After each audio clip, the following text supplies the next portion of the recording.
हर किसी की लाइफ में एक ऐसा टाइम जरूर आता है जब सब कुछ अच्छा चलते हुए भी उसे ऐसा लगता है कि इतना काफी नहीं है, मुझे अपनी लाइफ में और भी आगे तक जाना है। पर और आगे बढ़ने के लिए स्टेप कौन सा लेना है इसका उनको कोई आइडिया नहीं होता। कैन नाम के लड़के के साथ भी कुछ ऐसा ही हुआ था। वो अपनी लाइफ में बोर होने के साथ साथ बहुत परेशान भी हो चुका था। उसका कोई भी काम ठीक से नहीं हो पा रहा था। मतलब जो जॉब वो कर रहा था उसमें अच्छी सैलरी होने के बाद भी इससे वो खुश नहीं था।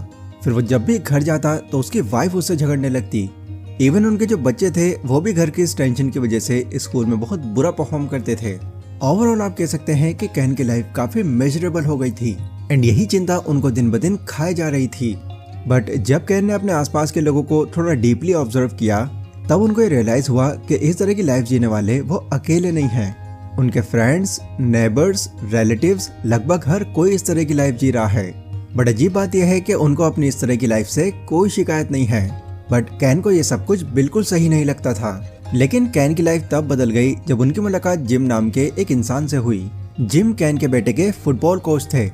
एक दिन जब कैन अपने बेटे का फुटबॉल मैच देखने गए तब उन्होंने देखा कि उनके बेटे की टीम अब काफी अच्छा परफॉर्म कर रही है और उनके जो कोच हैं वो भी इस बार बाकियों से काफी अलग नजर आ रहे हैं। पर इसके पीछे की वजह क्या थी ये जानने के लिए कैन ने जिम को अपने पास बुलाया और उनसे कुछ बातें की।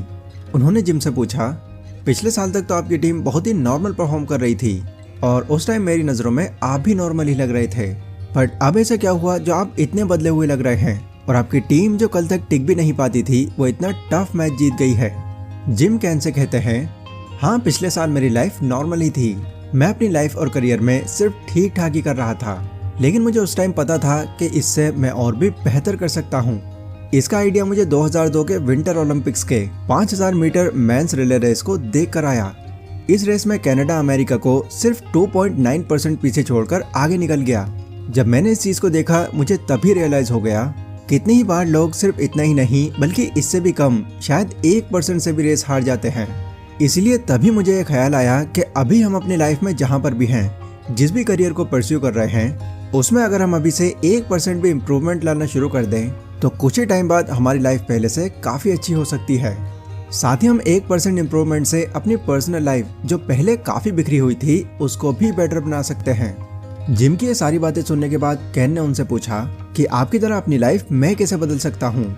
तो इस पर जिम ने कैन को कुछ ऐसी वैल्यूबल बातें बताई जो उन्होंने हमेशा फॉलो की और धीरे धीरे वो अपनी लाइफ को काफ़ी सुधारते चले गए। पर उन्होंने आखिर कैन को ऐसा क्या बता दिया? ये जो छोटी सी स्टोरी है ये मैंने आपको जॉन कॉनलेन की book the 1% solution for work and life से बताई है। एंड इसी बुक की हेल्प से मैं आपको ये भी बताऊंगा कि जिम ने कैन को वो कौन कौन से रूल्स बताए ताकि इन रूल्स को जानकर आप भी अपनी लाइफ को इम्प्रूव कर पाओ। So let's begin. सबसे पहला रूल जो जिम ने कैन को फॉलो करने को बोला वो ये था, तुमको अपने काम के बारे में अपनी वाइफ या फिर अपने बेटर हाफ के अलावा किसी को कुछ भी नहीं बताना है। दूसरा रूल था कि तुमको किसी भी काम को तब शुरू करना है जब तुम उस काम को पूरा करने का पहले खुद से प्रॉमिस कर लो। तीसरे रूल में जिम ने कहा कि 180 दिन यानी कि 3 महीने बाद तुमको किसी इंसान की ऐसे ही हेल्प करनी पड़ेगी जैसे मैं अब तुम्हारी कर रहा हूँ। इन सभी बातों को बताने के बाद उन्होंने कैन को एक ग्रुप के बारे में बताया। वो ग्रुप लोगों की लाइफ बदलने में काफी हेल्प करता था। उन्होंने कैन को कार्लोस नाम के एक आदमी जो कि उस ग्रुप में एक सेल्स एग्जीक्यूटिव थे उनसे बात करने को कहा। जब कैन कार्लोस से मिले तो कार्लोस की नजर कैन के पॉकेट में रखी एक नोटबुक पर गई। उन्होंने कैन से पूछा कि इसमें क्या लिखा है। तब कैन ने वो नोटबुक निकाली और उसमें लिखी कुछ बातें बतानी शुरू कर दी। सबसे पहले कैन ने कहा, आप हर काम में हमेशा जीत नहीं सकते, लेकिन आप हर बार उस काम में अच्छा जरूर कर सकते हो। दूसरी बात उन्होंने कही कि हार और जीत में कई बार सिर्फ 1% का ही डिफरेंस होता है। तीसरी बात कि हम हर एक इंसान से अच्छे नहीं हो सकते, लेकिन हम अपने आसपास के 100 लोगों से 1% तो बेटर बन ही सकते हैं। कैन की ये बातें सुनकर कार्लोस काफी खुश हुए। कैन ने उनसे कहा कि मैं अपनी लाइफ चेंज करना चाहता हूँ क्योंकि मैं जो काम करता हूँ वो काम करने का मेरा बिल्कुल मन नहीं करता, मुझे मोटिवेशन ही नहीं मिलती। कार्लोस ने कहा, अगर तुम तब काम करते हो जब तुम मोटिवेशन फील करते हो तो सॉरी, तुम कभी भी अपने काम में खुश नहीं रह पाओगे। अपने काम को करने का तुम तरीका ही ऐसा बना लो कि उसे कंप्लीट करने के बाद तुम खुद ही मोटिवेट हो जाओ। कार्लोस ने अपनी स्टोरी बताते हुए कहा कि कुछ टाइम पहले मुझे भी प्रेजेंटेशन देने में काफ़ी हिचकिचाहट होती थी। मुझे काफ़ी डर लगता था और मैं हमेशा यही कोशिश करता था कि किसी को भी प्रेजेंटेशन मिल जाए, बस मुझे ना मिले। मैं किसी भी प्रेजेंटेशन के लिए अपना हाथ खड़ा नहीं करता था। लेकिन एक बार बॉस ने एक छोटे से ग्रुप को सेल्स ट्रेनिंग देने का काम मुझे संभालने को कहा। उस टाइम जब मैंने उन सभी लोगों को अकेले ट्रेनिंग दी तो उस दिन से ही मेरे अंदर एक अलग ही जोश आ गया, जिसके बाद मैंने फिर दूसरों से बातें करते हुए हेजिटेट होना कम कर दिया और मैं प्रेजेंटेशन भी देने लगा। सो तुम भी अगर उस काम को करने का बस थोड़ा सा तरीका चेंज कर दो तो उस काम को करते रहने के लिए फिर तुम हमेशा मोटिवेटेड रहोगे। कार्लो से मिलने के बाद अब कैन को ग्रुप के दूसरे मेंबर पैट से मिलना था। पैट एक फिजिक्स की टीचर थी। उन्होंने सबसे पहले कैन से पूछा कि तुमने अब तक क्या सीखा। कैन ने उनको अपनी नोटबुक दिखाई तो पैट ने उनकी नोटबुक देखकर उसमें कुछ और एक्स्ट्रा लाइन ऐड करने को कही, जैसे नंबर 1, अपने काम को करने का सबसे अच्छा तरीका है उसमें कुछ बदलाव करना।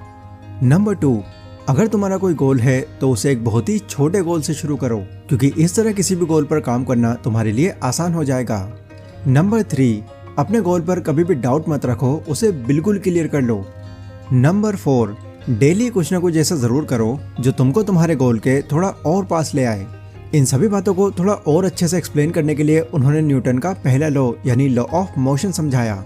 उन्होंने कहा जब तक किसी रुकी हुई चीज पर अलग से फोर्स नहीं लगाया जाता तब तक वो चीज उसी जगह पर रुकी रहती है, लेकिन जैसे ही उस पर थोड़ा सा फोर्स लगाया जाए वो फौरन मूव करने लगती है। जिंदगी में कई बार हमारे साथ ऐसा होता है कि हम खुद को फंसा हुआ पाते हैं तब तक जब तक कोई ऐसा सॉल्यूशन ना आ जाए जो हमको मूव करने के लिए फोर्स करे। एक बार जब हम मूव करने लग जाते हैं तब हम कंटिन्यूअसली मूव करते ही रहते हैं। कहने का मतलब ये है कि अगर हम किसी काम को आगे नहीं बढ़ाएंगे तो कहीं ना कहीं हम वहीं पर फंस कर रह जाएंगे और उस टाइम हमारे लिए कुछ भी कर पाना बहुत मुश्किल हो जाएगा। लेकिन एक बार अगर हम अपने काम को स्पीड से आगे लेकर जाएं तो नो डाउट हमारे काम चलता रहेगा। कैट से सारी बातें सीखने के बाद कैन ने उनको अपनी लाइफ में अप्लाई करना शुरू कर दिया, जिससे कुछ ही टाइम में उन्हें इस चीज का रिजल्ट भी दिखना शुरू हो गया। अब अगले स्टेप में कैन को ग्रुप के अगले मेंबर बॉब से मिलना था। बॉब जो कि एक कामयाब बिजनेसमैन थे, वो भी कैन से मिले और उन्होंने भी सभी की तरह कैन से ये पूछा कि बताओ अब तक तुमने क्या सीखा। कैन ने बॉब को अब तक की पूरी लाइफ जर्नी के बारे में डिटेल में बता दिया। ये बातें सुनकर बॉब ने कैन को कुछ और बातें याद करने को भी कहा। उन्होंने सबसे पहले कैन को 10,000 घंटों के रूल के बारे में बताया। उन्होंने कहा कि अगर तुमको किसी भी चीज में मास्टर बनना है, मास्टर यानी कि किसी भी चीज में माहिर हो जाना, तो उस काम को किसी भी तरह से 10,000 घंटे दे दो, वो भी सही तरीके से। मैं गारंटी देता हूँ कि तुम जो भी फील्ड पकड़ोगे वहां पर तुम इस फील्ड के मास्टर बन जाओगे। देखो तुमको ही पता है कि आज के टाइम में हर किसी को मार्क ज़करबर्ग की तरह अपनी टीनेज में फेसबुक जैसी कंपनी खोलनी है, लेकिन कोई भी उनकी तरह फेसबुक बनाने से पहले अपनी प्रोग्रामिंग स्किल को प्रैक्टिस करने में 10,000 घंटे नहीं देना चाहेगा। और तुमसे भी जब मैं ये 10,000 घंटों की बात कर रहा हूँ तो तुमको भी ये बहुत ज्यादा लग रहे होंगे। कैन ने कहा, ओह नहीं तो क्या, 10,000 घंटे किसी भी चीज के लिए लगाना कोई छोटी बात नहीं है। कैन ने इस बात को साफ इनकार कर दिया और अब अगले ग्रुप के मेंबर को मिलने से भी मना कर दिया। अब तक उन्होंने अपनी जर्नी में जो कुछ भी सीखा वो उसे ही फॉलो करने लगे। इस बात की खबर जब जिम को लगी तो उन्होंने कैन से कहा, देखो तुम इस तरह से इस जर्नी को बीच में नहीं छोड़ सकते, तुमको इस ग्रुप के अगले मेंबर क्रिस से मिलना ही होगा। काफी कहा सुनी होने के बाद फाइनली वो उनसे मिलने को तैयार हो गए। क्रिस एक साइकोलॉजिस्ट थी। जब कैन क्रिस से मिलने जा रहे थे तो उनको इस बात की टेंशन हो रही थी कि पता नहीं अब ये और क्या अलग सिखाएंगी। लेकिन जब कैन क्रिस से मिले तो क्रिस ने उनको कुछ भी नहीं कहा, बल्कि उन्होंने कैन से बोला कि मुझे पता है जो भी उन 10,000 घंटों की बात सुनता है यही रिएक्शन देता है, क्योंकि 10,000 घंटों तक प्रैक्टिस करने से पहले कोई भी 100 बार सोचेगा। पर थोड़ा सोच कर देखो, अगर तुम इस बारे में सोचो ही ना और अपना काम बस शुरू कर दो, फिर चाहे वो एक्सरसाइज करना हो, कोई स्किल सीखना हो या फिर कोई बुक रीड करना हो, उस चीज को अगर तुम 1-2 हफ्ते तक भी कंटिन्यू करते हो तो तुमको उससे अपनी लाइफ में एटलीस्ट 1% इम्प्रूवमेंट तो दिखना शुरू हो ही जाएगा। और इसी 1% से मोटिवेट होकर जब तुम आगे भी इसको कंटिन्यू करोगे तो हर बार 1% इम्प्रूव होते होते ये चेन बनती चली जाएगी। कैन 10,000 घंटों की प्रैक्टिस भी ऐसे ही काम करती है।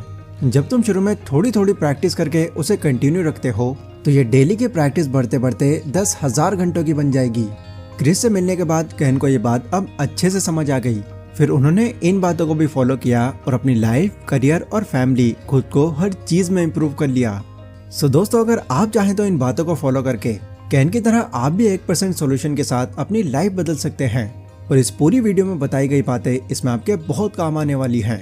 आपको रिमाइंड करा दूं कि ये सभी बातें मैंने टॉम कॉर्नेलन की book the 1% solution for work and life से बताई हैं। आपको ये बुक समरी कैसी लगी मुझे कमेंट सेक्शन में जरूर बताना।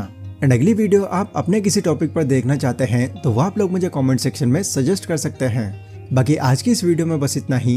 मिलता हूँ अपनी अगली वीडियो में, तब तक के लिए stay safe, stay healthy, take care.